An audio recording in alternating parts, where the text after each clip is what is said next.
എന്തിനു വേണ്ടിയാണ് ഇവരിങ്ങനെ അഫാനെ സംരക്ഷിക്കാൻ ശ്രമിക്കുന്നത് എന്നുള്ളതാണ് ഞാൻ ആലോചിക്കുന്നത്. ഇനി ഉമ്മാന്റെ സ്നേഹം എന്നൊന്നും പറഞ്ഞ ആരും ഗ്ലോറിഫൈ ചെയ്യാൻ വരണ്ട. ഇങ്ങനെയല്ല ഒരു ഉമ്മ മകനെ സ്നേഹിക്കണം. എവനെ ഒന്നും പറഞ്ഞിട്ട് കാര്യമില്ല.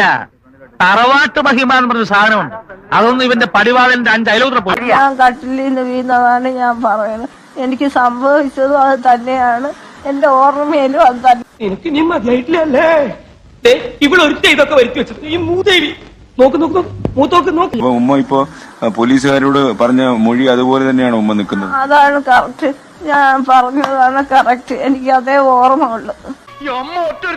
എന്റെ കൊച്ചിനെ ഇറക്കാൻ പറ്റൂ, എന്റെ കൊച്ചിനെ ഇറക്കി തരണം. എങ്ങനെയെങ്കിലും എന്റെ മൂത്തോ ഇളയോ മരിച്ചോ, എനിക്ക് മൂത്തോനെ അവനെങ്കിലും എനിക്ക് ഇറക്കി തരണം. എങ്ങനെയെങ്കിലും എനിക്ക് ഈ തങ്ങട് കേൾക്കുമ്പോഴാ എനിക്ക് ചൊറിഞ്ഞ് വരുന്നുണ്ട് കേട്ടോ. സത്യം പറയാലോ, എനിക്ക് ഉമ്മാന്റെ കരച്ചിൽ കണ്ടിട്ട് പ്രത്യേകിച്ച് ഒരു സാധാപവും തോന്നുന്നില്ല. എന്തോ ഒരു മാതിരി അറപ്പാണ് തോന്നുന്നത്. 5 കൊലപാതകങ്ങൾ ചെയ്ത ഒരു കൊടും കുറ്റവാളിയാണ് ഇവർ രക്ഷിക്കാൻ പറയുന്നത്. എന്നെ കഷ്ടല്ലേ, കോമൺ സെൻസ് ഇല്ലാത്തതിന്റെ കുഴപ്പം. അന്ന് പേരും മകനെ സംരക്ഷിക്കാൻ വേണ്ടി കട്ടിലിൽ നിന്ന് വീണതാണെന്ന് പറഞ്ഞപ്പോ അതൊരു ഉമ്മാന്റെ സ്നേഹം മാത്രമായിട്ടേ കാണാൻ കഴിയുമായിരുന്നുള്ളൂ.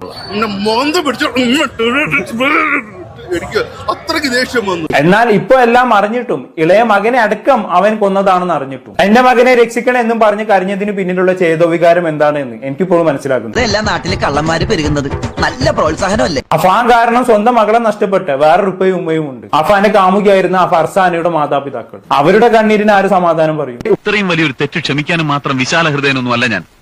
ഇക്കാര്യത്തിൽ എന്റെ വാക്ക് അവസാനത്തേതാണ്. ഇതിലൊരു കോംപ്രമൈസിന്റെ പ്രശ്നമേ ഉദിക്കുന്നില്ല.